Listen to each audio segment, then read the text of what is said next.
नमस्कार मंडळी, कसे आहात तुम्ही सर्व? आय होप तुम्ही खूप मजेत असाल. एखादा दिवस असतो की छान दिवस असतो, पण आपला मूड कधीतरी अपसेट असतो किंवा काही काही कारण नसतं, पण आपल्याला उगाचच उदास वाटत असतं. होतं असं कधी-कधी. मग अशा वेळेस एकतर नेचरच्या म्हणजे निसर्गाच्या सान्निध्यात थोडंसं फिरून येणं किंवा मग देवासमोर 5 ते 10 मिनिट मस्तपैकी अगरबत्ती लावून, दिवा लावून बसणं. त्यामुळे इतकं फ्रेश, इतकं प्रसन्न वाटतं. कारण निराश राहून किंवा आपल्याला आळसातच राहून चालणार नसतं. घरातली दिवसभरातली भरपूर कामं असतात आपल्या वाट्याला आणि ते आपल्याला करणं भागच असतं वेळेवर. नाहीतर मग गोष्टी पायलप होत जातात.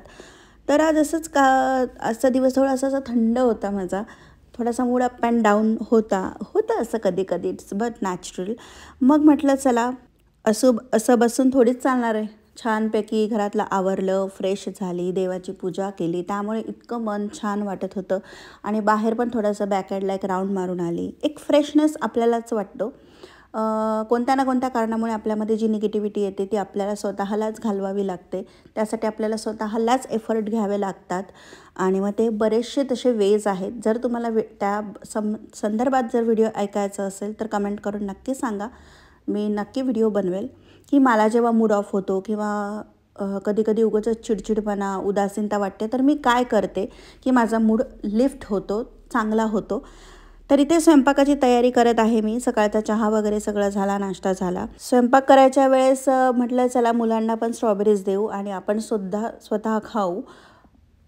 कारण फळं खाणं हे आपल्या तब्येतीसाठी चांगलं असतं. त्यातल्या त्यात जर सिट्रस फ्रूट असेल तर ते अजूनच बेस्ट.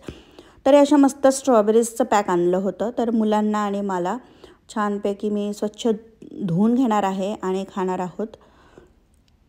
मुलांना स्ट्रॉबेरीज म्हटलं तर भयानक आवडतात, प्रचंड आवडतात आणि इथल्या स्ट्रॉबेरीज खूप मस्त गोड असतात. एक गोष्ट चांगली आहे, नाहीतर मग स्ट्रॉबेरी आंबट निघाली की खाल्ली जात नाही.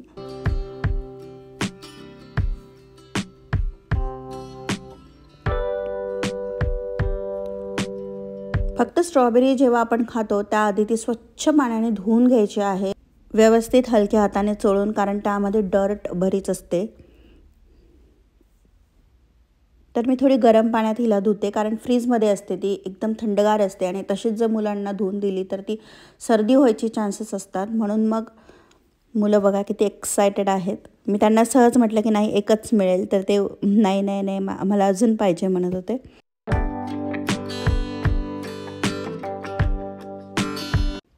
तर आज मी करणार आहे ही लांब जी पर्पल कलरची वांगी असतात त्याची भाजी करणार आहे.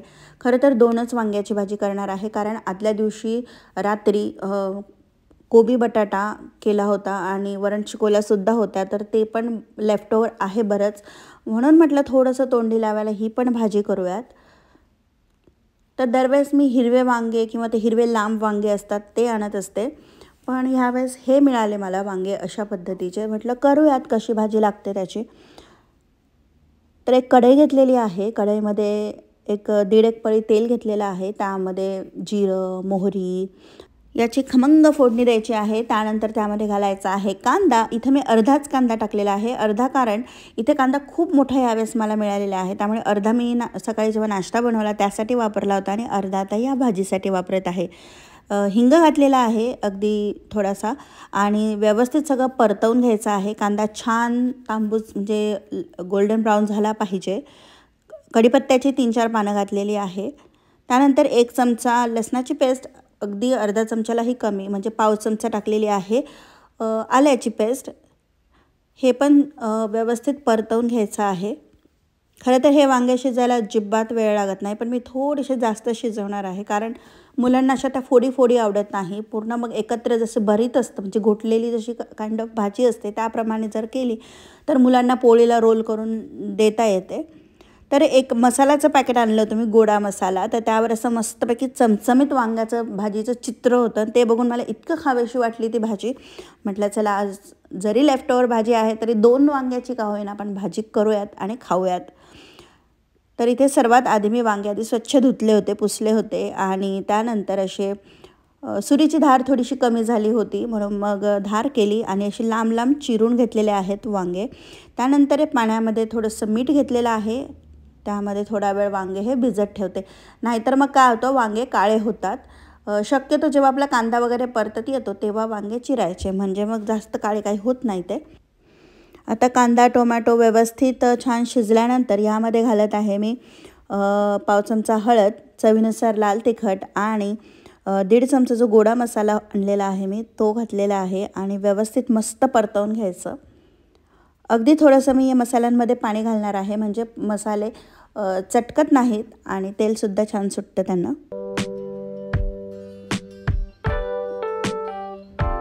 मसाल्याला जेव्हा तेल सुटेल तेव्हा हे वांगे मी यामध्ये मिक्स करून घेते।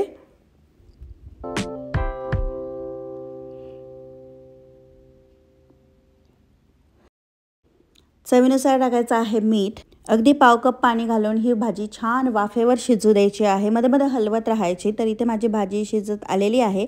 यामध्ये घालत आहे मी 2 चमचे शेंगदाण्याचं कूट। चव शेंगदाण्याच्या कुटाने छान लागते आणि आता इथे शेंगदाण्याचं कूट घालणार आहे, त्यामुळे स्टार्टिंगला तेल कमी घातलेलं आहे, नाहीतर मग खूपच तेलकट भाजी होते। आणि टाकलेली आहे कोथिंबीर।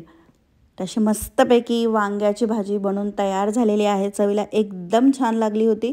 तुम्ही पण नक्की करून बघा आणि तुम्हाला ही भाजी आवडते का हेही कमेंट करून सांगा।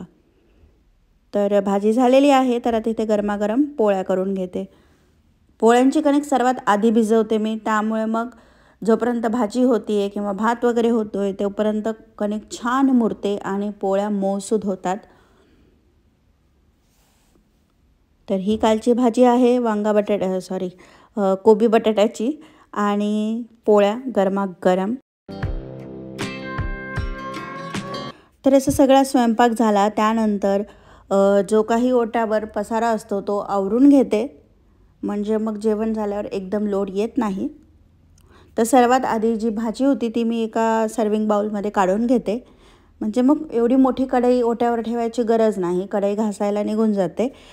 त्यामुळे अशी मस्तपैकी भाजी मुलाला रोल करून दिलेला आहे पोळीचा। त्यानंतर जेवणं वगैरे झाली, सगळं ओटा मस्त आवरला, भांडी घासली, सिंक वगैरे पुसला आणि बस आजचा व्लॉग इथेच संपवते। आय होप तुम्हाला व्हिडिओ आवडला असेल। व्हिडिओ आवडला चॅनलला सबस्क्राईब करा। पुन्हा भेटूयात नवीन एका व्हिडिओमध्ये।